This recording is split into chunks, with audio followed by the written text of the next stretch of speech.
Howdy folks, this is Big Sam. Today, I've got something that either your greatest dreams or biggest nightmares are made of. A box of dirty, old Mosin parts. Now specifically, there's 3 types of parts in this box. We have firing pins, we have bolt connecting bars, and last but not least, we have bolt heads.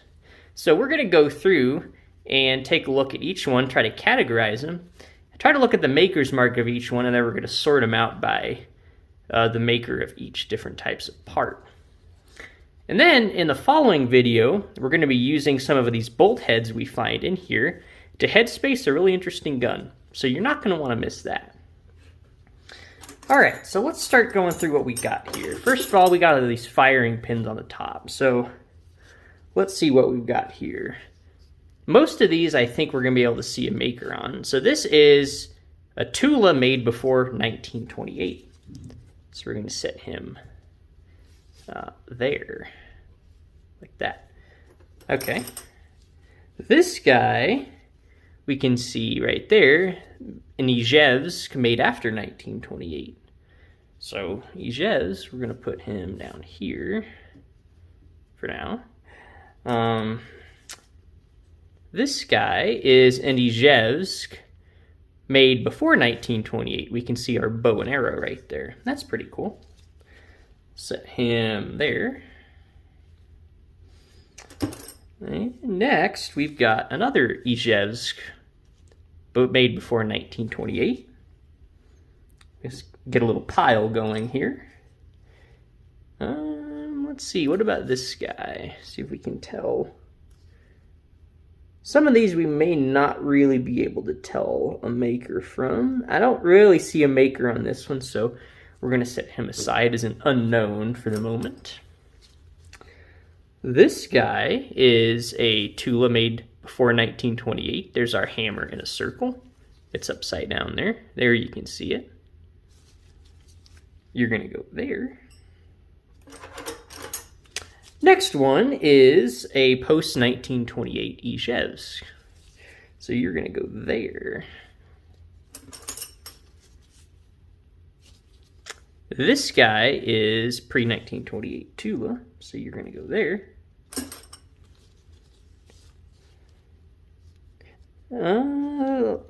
You can just barely see it. This one's a pre-1928 Ijevsk. Now I'm kind of surprised because initially I thought this would be mostly wartime Ijevs from surplus 9130 parts. It seems like this is not the case though. It seems like a lot of this is older stuff, which kind of surprises me. So maybe by the end of this we'll have a better idea of where this came from or what this came off of, but it's certainly interesting. Now this guy is actually a post-1928 Tula. We can see our star there. So he's going to go up there. Like that. Okay.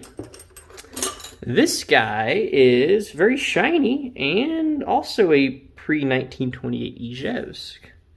So far we already found 4 of those. I'm rather impressed. That is, you can kind of see half of it. That's a post-1928 Ijevsk. So he's going to go there with his friends right over here. Next, we've got another pre-1928 Ijevsk. Got a lot of pre-1928 Ijevsks. I'm not exactly sure why. It's kind of strange. Okay.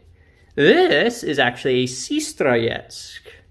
We can see our arrow here. So this was made before 1918. And it's pretty cool. And quite old. So he's going to go there. All right. Oh, look at that. Another Sestrayetsk. So now we got 2 of those. Kind of hard to find those, so I'm really glad we have a couple here to show y'all and take a look at. Another post-28 Ijevsk. This guy looks like a pre-28 Tula. Alright. I was certain that the most we would have would be post-1928 Ijevsk, because That would theoretically be probably the most common, but it seems like that's not really the case, which is interesting. Another post 28 Tula. You're going to go up there. All right. Who would have thought a box of firing pins could be so interesting? This guy is a pre-28 Tula. All right. This guy, I'm trying to see here. Kind of hard to tell anything. The only mark I see is right here. Kind of looks like an R.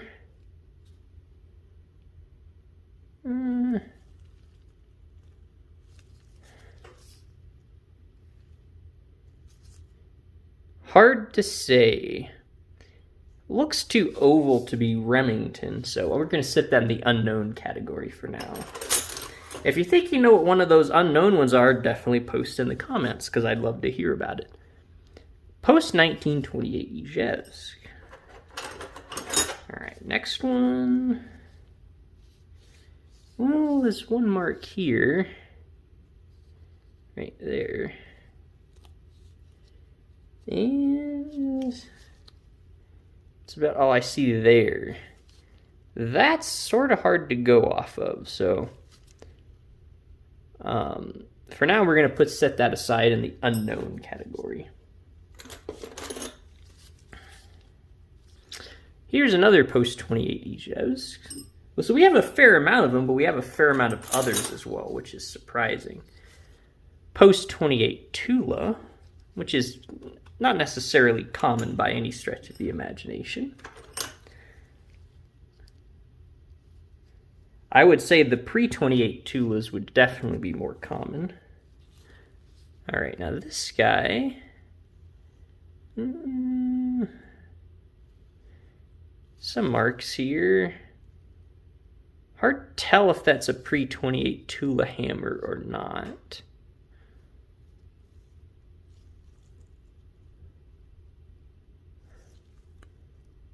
There's like a little error there. I don't really know. Yeah, I can't quite make a good assessment on that one, so he's going to go in the unknown category for now. All right, next up. Well, this one's kind of strange. Normally the markings are here on the long shaft. On the short shaft up here at the top, this one has some weird markings. Let me see if I can show this to you.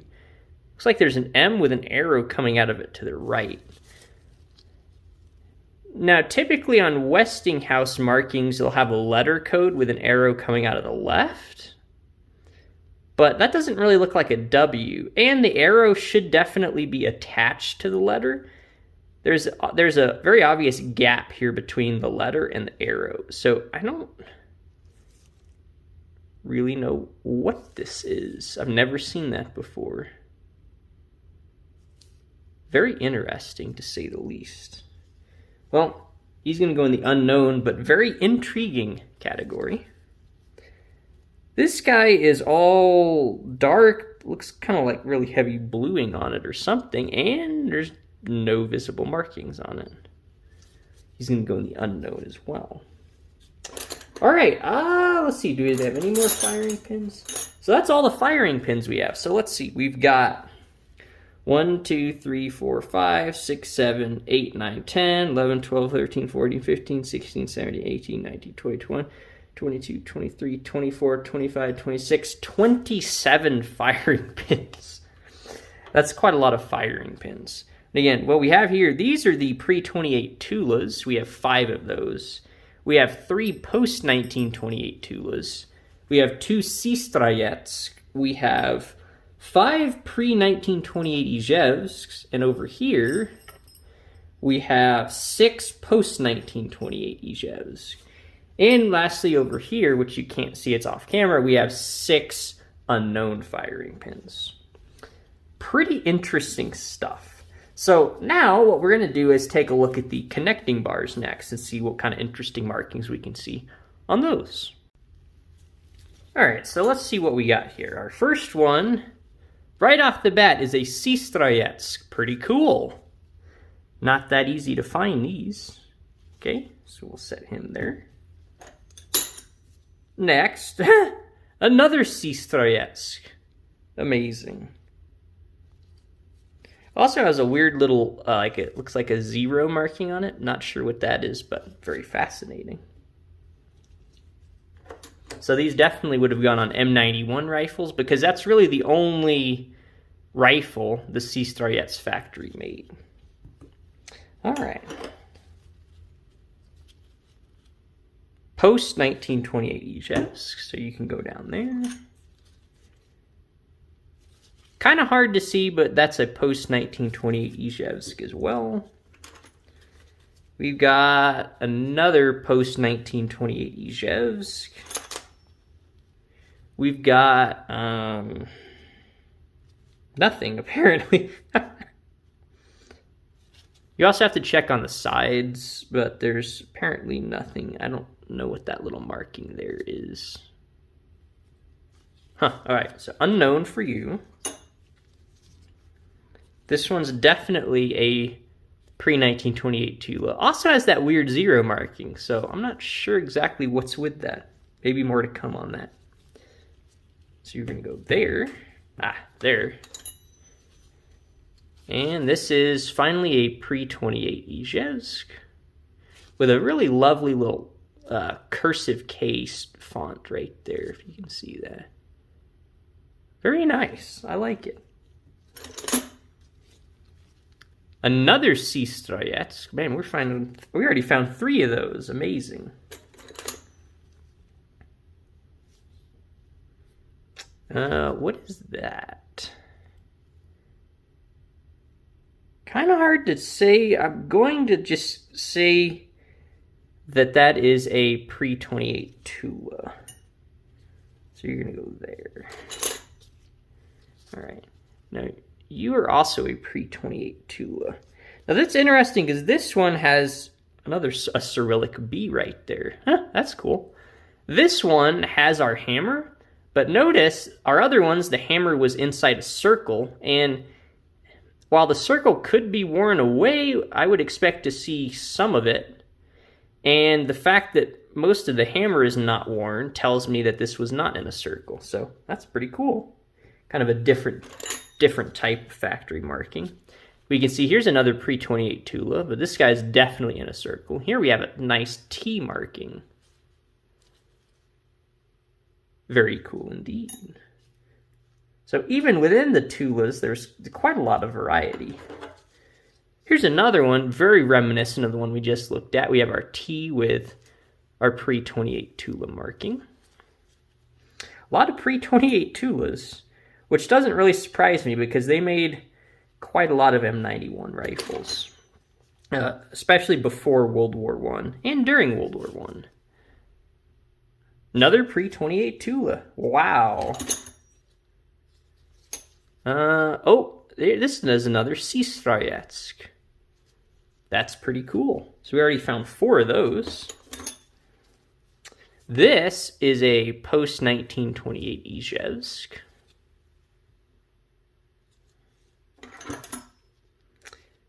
This one has an H marking, but nothing else. Now, during the war, specifically World War II, you would see an H marking on some parts, meaning they were factory replacement parts. However, this H doesn't match the font that I'm used to seeing on those parts. So this could be a wartime produced part, but it's hard to say. I'm inclined to say this is an unknown for now.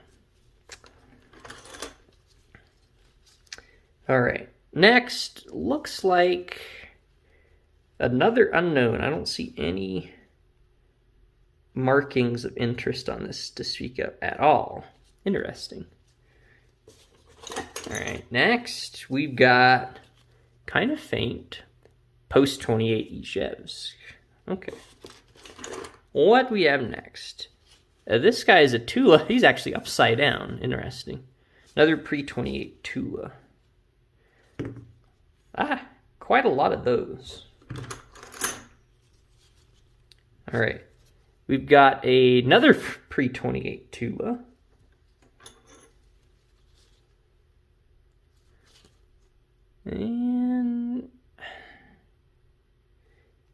It's hard to say. I'm going to go ahead and say this is a pre-28 Tula, that hammer right there. Kind of reminiscent of this other one we had that where it wasn't in a circle. So we'll go ahead and say that's a pre-28 Tula there. This is another pre-28 Tula. I have to set y'all over here because we're running out of space. Looks like we got a few more. Another Sestrayetsk. All right, so that's 5. Wow, that's impressive. All right. Now this is interesting.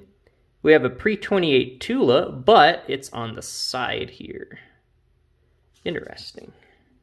So you always have to be careful to look in different places for that marking, because it could be in a place you're not expecting it. Looks like this guy has no markings to speak of, but very nice nonetheless. You're going to go in the unknown category. And looks like we got 2 more here. This one appears to be a pre-28 Tula. No other markings to speak of. There is a Cyrillic, that would be ZH, as we would pronounce it in English, Zh. Oh, that's cool. Okay. And here, last but not least, we have a pre-28 Ijevsk. Now this is weird, because we have 2 pre-28 Ijevsks, but we have 5 Sestrayetsks. And the vast majority is pre-28 Tulas, which tells me that most likely the majority of this came off of M91s. Very interesting. Now these are post-1928 here. And interestingly enough, we didn't find a single post-1928 Tula connecting bar. Very strange. These would have come off of 9130 / Dragoon rifles, potentially. But most likely 9130 rifles. Okay. So where did all this stuff come from? Well, let's give our final assessment once we've taken a look at all of these bolt heads. But let's do a final count to see how many we have. Now, I believe we had 27 firing pins. And connecting bars, we have 1, 2, 3, 4, 5, 6, 7, 8, 9, 10, 11, 12, 13, 14, 15, 16, 17, 18, 19, 20, 21, 22, 23, 24, 25, 26, 27, 28 connecting bars. Wow, that's quite a lot. All right. So last but not least, let's go ahead and take a look at some of our bolt heads. All right, now go ahead and guess how many of these we have, and at the end we'll see if you're right. All right, now right off the bat, let's take a look at our first one here. The markings are usually on the side of the locking lug. And here we have the letter H with an arrow coming out of the left side. So this is actually American-made from New England Westinghouse between 1915 and 1918. Pretty cool. Next, we have a Sestrayetsk. Awesome. So we already found 2 really interesting ones right off the bat. This one, I don't really see much here. Can't quite tell from that marking what that marking is. All right, so for now, you're going to go in the unknown pile. Next, we have looks like a post-28 Ijevsk. Well, that's cool. This one, we have a couple of markings. Interesting, there's a Cyrillic P in a circle inside the extractor groove right in here. This is where the extractor goes. So it appears that none of these have an extractor, which will be handy for a headspace video, and you'll see why in that one. And we have, looks like the letter Foxtrot in Russian. Okay. Don't know what that is, but it's very interesting. So that's going to be unknown. Looks like here we have another Sestrayetsk. Very cool. So we got 2 of those. Here looks like we've got the letter M with an arrow coming out of it. So this also appears to be a New England Westinghouse. Cool. Here we have our little bow and arrow. So this is a pre-1928 Izhevsk. So you're going to go there. Looks like this guy, I can't quite make out any markings. Another foxtrot, but nevertheless unknown, but interesting. Okay. Next, another Sestrayetsk. Already found 3 of those. That's crazy. Okay. Next, we have another unknown, it appears. We keep seeing this F character. Another weird letter inside the extractor groove.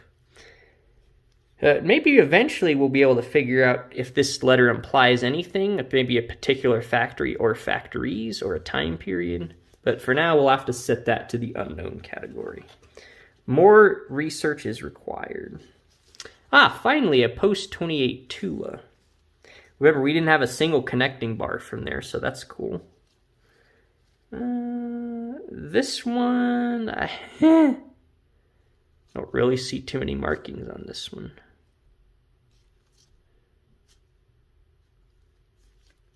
Also going to be an unknown. So we're having a lot of unknowns.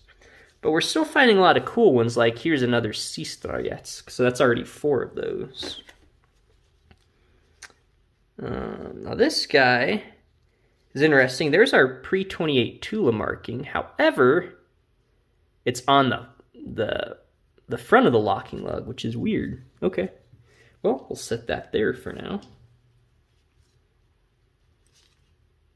Oh, those are my Westinghouses. I want to get confused here. Okay, so that's Westinghouse. That's okay, so we'll put him there. Perfect. Next, oh, there's another post-28 Tula, but see, he's on the side as well, so interesting. Okay, we'll set him there. Another Sestrayetsk. How are we finding all of these? I don't know. And this guy, we have another pre-28 Izhevsk. All right, so there's our pile there. Here I've got the letter L in a circle. And L is good because that's not the Latin L, as we have in the English alphabet, is not in the Cyrillic alphabet. They have an L, but it looks different. So this is actually a Châtellerault bolt head, which is pretty cool. So our pile for that's going to be there. Here is another post-28 Tula. All right, so we got 3 of those. Here we've got another L in a circle, another Châtellerault. That's cool. So we got 2 of those. Here, oh, this is so weird. Appears we have an M with an arrow coming out of it, which is potentially a W. I'm inclined to just say this is a New England Westinghouse, but again, it's weird. We saw this same marking earlier, and it's weird that there's a gap between the arrow and the character, so I'll have to look into that a little bit more. But see, typically, we see this. So, I don't know. Very interesting, but we'll keep that with these guys for now. Another pre-28 Izhevsk.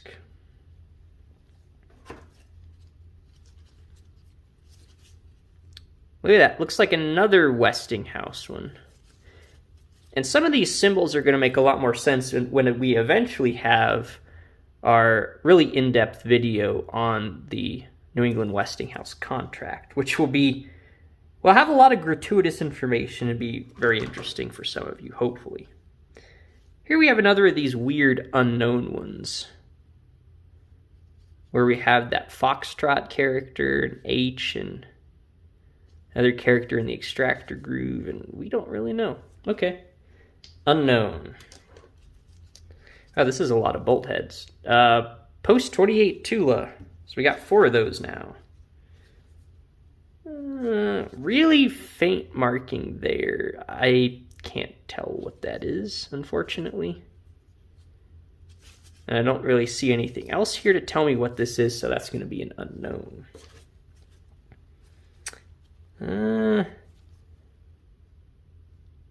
Possibly a pre-28 Tula. No, it's not. That is a New England Westinghouse. That is a W. Okay. Some of these are fascinating, so I'm going to actually set these aside because this is going to be important when we have our video eventually on that.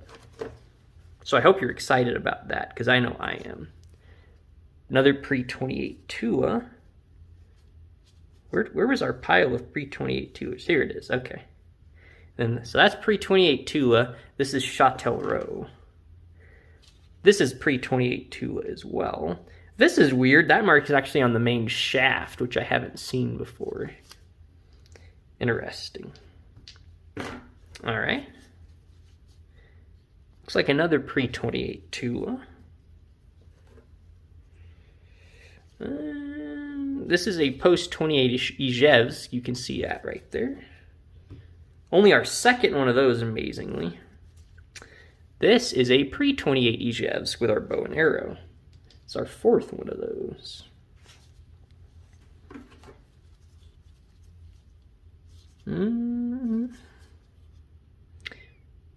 Looks like some letter there, but I can't quite make out what that is.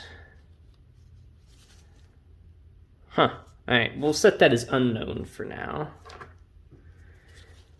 There is our pre-28 Ijevsk bow and arrow. I'm going to have to move these guys over. That's our 5th one of those. Looks like we have another K marking here. Nevertheless, we're going to have to say unknown on that one. Alright. We have a lot of unknowns, but that's okay. They're still cool. Very faint, but thankfully we can still identify that as a post-28 Ijevsk. That's our 3rd one of those. Very faint as well, but we could see our bow and arrow there, so this is a pre-28 Ijevsk. Looks like this is a post-28 Tula. Very exciting. That'd be our 5th one of those. All right, next I've got another post-28 Tula. Look at that.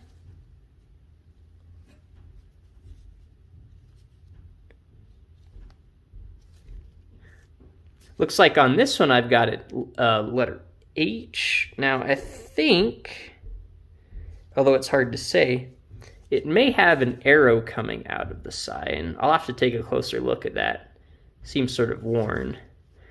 But see this H, it's very, very basic H. There's no, from a font standpoint, right? It's just 2 vertical lines and a horizontal line. That's the kind of font I would expect for that H marking I spoke of earlier, referring to a factory replacement part. So this could be a post-28 Ijevsk, but I don't know right now, so we'll have to set that one to the side. Very interesting, though. All right, now this guy, can't quite see any markings on him anywhere. So I'm going to have to set this to be an unknown as well. Here we've got, this one's in pretty nice shape. We've got another pre-28 Ijevsk. There's our bow and arrow there. Wowzers, that's our 7th one of those. Next, we've got our triangle, so that's a post-28 Ijevsk. We've only found 4 of those. That's amazing. All right, another one with our Cyrillic P in a circle in the extractor groove, but aha, there we go. There's our pre-28 Tula. Now, does that imply that that marking implies pre-28 Tula? I'm not sure yet. It could. I'll have to study it more. That's interesting. So pre-28 Tula goes there. All right, look at that. Our last one. We're going to take bets on what this one's going to be. A Sestrayetsk. Pretty cool. Pretty cool. All right, so that is 6 of those. All right, now, for those of you who guessed, I'm going to go ahead and count how many we have total. And some of them are off camera here. I got 1, 2, 3, 4, 5, 6, 7, 8, 9, 10, 11, 12, 13, 14, 15, 16, 17, 18, 19, 20, 21, 22, 23, 24, 25, 26, 27, 28, 29, 30, 31, 32, 33, 34, 35, 36, 37, 38, 39, 40, 41, 42, 43, 44, 45, 46 bolt heads. That's quite a lot of bolt heads. But it was really fascinating to take a look at some of these with y'all today, and I really hope you enjoyed it. I know I could spend literally all day looking at cool old Mosin parts, and hopefully you can as well. Now, where do we think all this came from? We have some Châtellerault and a lot of Sestrayetsks here, and we only found 4 wartime Ijevs out of all of this. Now, some of the unknown ones, we had 2, 4, 6, 8, 11 unknowns. Some of those could be, and we just maybe couldn't tell, but it appears that a lot of this most likely came out of Finland. We had a lot of parts imported from Finland, and guns, and all sorts of stuff, especially during, let's say, the 1980s, when they offloaded a lot of their surplus Mosins. So that's probably where a lot of this came off of. They could have come off of partial guns, parts guns, just parts bins. We don't really know. I don't know much of the details about parts that came from Finland, but it seems like really the only logical place where a lot of this could have come from, especially because we see a lot of New England Westinghouse parts in here. A lot of those came from Finland. Most New England Westinghouse guns you'll find came from Finland. So whenever I see a lot of them bunched together, you should think Finland. Wow. All right, well, if y'all need any parts, maybe you got a Mosin that's missing a bolt head or a connecting bar or a firing pin, or you're just building one and maybe you're missing one of these parts, send me an email. I'd be happy to send you some of these parts if you're missing them. And in our next video, we're going to be head spacing a Mosin. And the head spacing is going to be nice because it'll be easy because none of these have extractors. And you'll see more of that in that next video. So thanks for watching, guys. Hope you enjoyed this video, something a little bit different. Let me know if y'all have any prayer requests, and I'll see you next time.